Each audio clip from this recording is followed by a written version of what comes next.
Andito po tayo ngayon sa Balaw-Balaw at kakain po tayo ng mga exotic foods. Tara po, kain tayo. Ang Balaw-Balaw ay hango sa pangalang balaw na ang ibig sabihin ay binurong hipon.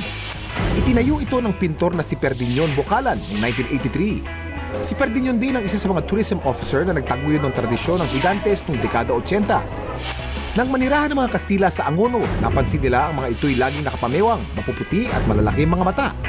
At dahil sakop tayo noon ng mga Kastila, naging daan ang pagdiriwang ng fiesta ng San Clemente para ilabas ang kanilang saloobin sa mga sumakop sa atin.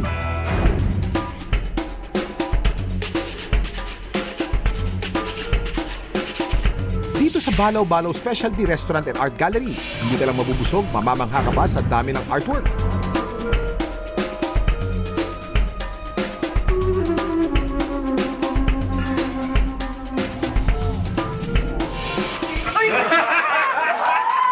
Ano pangalan?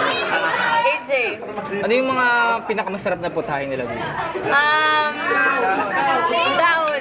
Dahon? Dahon yun. Ano ba yung dahon na yun? Patikin naman. Subukan mo. Uy! Uy! Uy! Nina! Isa lang. Iyak ako po. Thank you! Pero ang talagang dinarayo dito ay mga kakaibang putahe. Isa po sa mga exotic food dito sa Balaw-Balaw ay tinatawag na uok. Ito po siya. Hindi luto.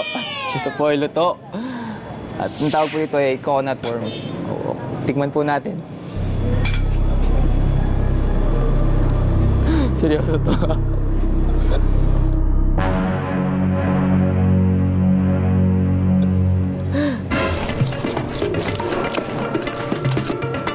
Sarap, grabe.